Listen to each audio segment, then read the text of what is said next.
নমস্কার, স্বাগত জানাই আমার নতুন একটি ভিডিওতে। আজকে এসেছি হিন্দু ধর্মাবলম্বীদের একটি পবিত্র স্থান 51 সতীপীঠের একটি বগুড়া জেলার শেরপুর উপজেলার মা ভবানীর মন্দিরে। চলুন আপনাদের ঘুরে দেখাই সেই জাগ্রত মা ভবানীর মন্দির। বগুড়া জেলা শহর থেকে 40 কিলোমিটার দক্ষিণ পশ্চিমে শেরপুর উপজেলার ভবানীপুর ইউনিয়নে ভবানীপুর গ্রামে এই মন্দিরটি অবস্থিত। এই মন্দিরটি একটি জাগ্রত মন্দির।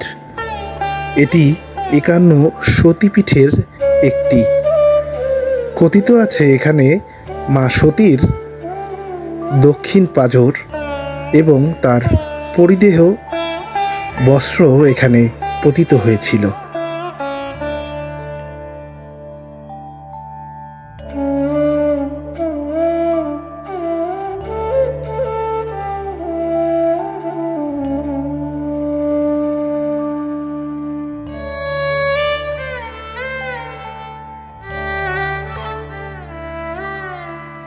এই মুহূর্তে রয়েছি আমি মা ভবানী মন্দিরে।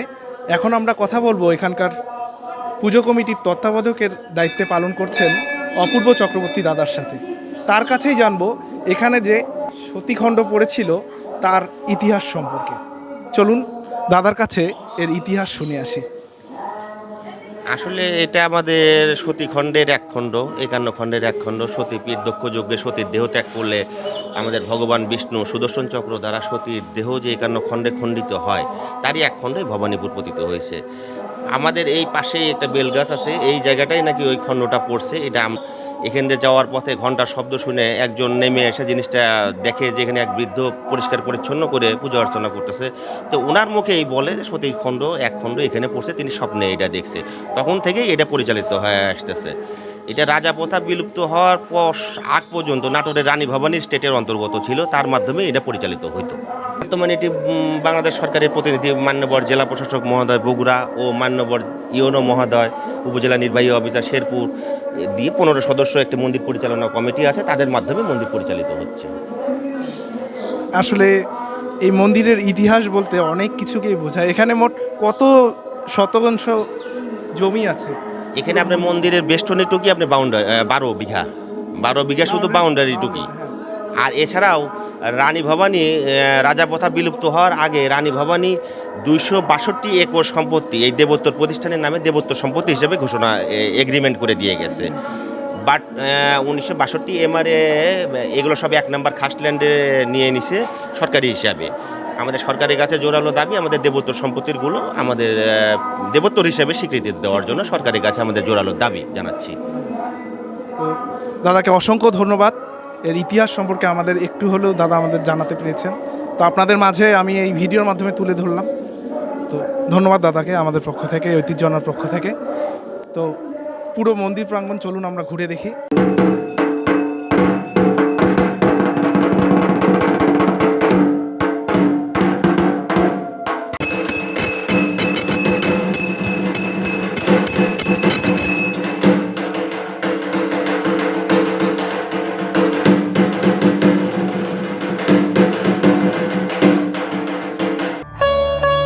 এই মন্দিরটি 12 বিঘা জমির উপর প্রাচীর বেষ্টিত একটি মন্দির। প্রতি বছর এই মন্দিরে মাঘী পূর্ণিমা এবং রামনবমীতে হয় বিশেষ পুজোর অনুষ্ঠান। এছাড়াও শারদীয় দুর্গা উৎসব এবং কালী পুজোর আয়োজন করা হয় এই মন্দিরে। এই মন্দির চত্বরের মধ্যে রয়েছে 4টি শিব মন্দির, একটি 80 ফুট লম্বা এবং 32 ফুট প্রশস্ত 8 চালা ঘর। এছাড়াও রয়েছে একটি অতিথিশালা, বাসুদেব মন্দির এবং গোপাল মন্দির।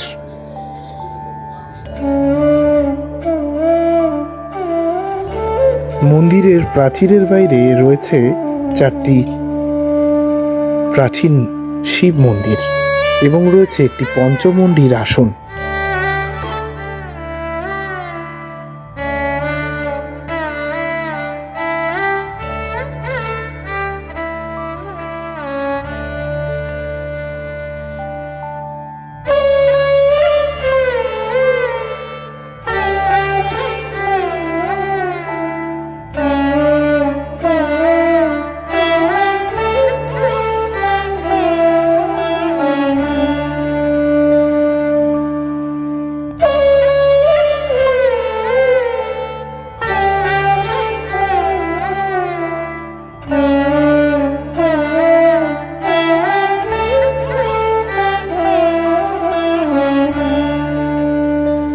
মন্দির অঙ্গনে রয়েছে একটি শাঁখারি পুকুর, রয়েছে দুটি স্নানঘাট।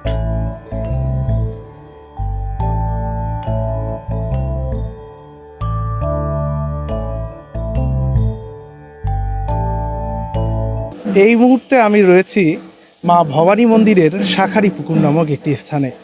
এখানকার ইতিহাস রয়েছে, আপনাদের সেই ইতিহাস সম্পর্কে, অর্থাৎ এই শাঁখারি পুকুরের ইতিহাস সম্পর্কে এখানকার পুরোহিতের সাথে আমরা কথা বলবো, আপনাদেরকে জানাবো। তিনি এখানকার ইতিহাস সম্পর্কে আপনাদেরকে বলবো। বহু যুগ আগের কথা, সত্য যুগের কথা। তখন এখান দিয়ে জঙ্গলময় ছিল। তখন জঙ্গলে পাশে, এই পুকুরের পাশে দিয়ে মানুষজন লোক বসতি ছিল না। তখন জঙ্গলের ভিতরে এক শাঁখারি, তখন ওই শাঁখা নিয়ে যাচ্ছে। তখন জঙ্গলের ভিতরে হঠাৎ করে একটা ছোট বাচ্চা মেয়ে লাল কাপড় পরে তখন সে ঘুরে বেড়াচ্ছে। তখন শাঁখারিকে দেখে বলছে, বাবা তুমি আমাকে এক জোড়া শাঁখা দাও। তখন ওই শাঁখা, তখন শাঁখারি তখন বলছে, মা তুমি শাঁখা নেবে, সে শাঁখার দামটা আমাকে দেবে। তখন বলছে যে মা মন্দিরে যাবেন, ওখানে আমার পুরোহিত বাবা আছে, ওনার কাছে বললে টাকা দিয়ে দেবে। তখন শাঁখা দিয়ে দিয়েছে শাঁখারি।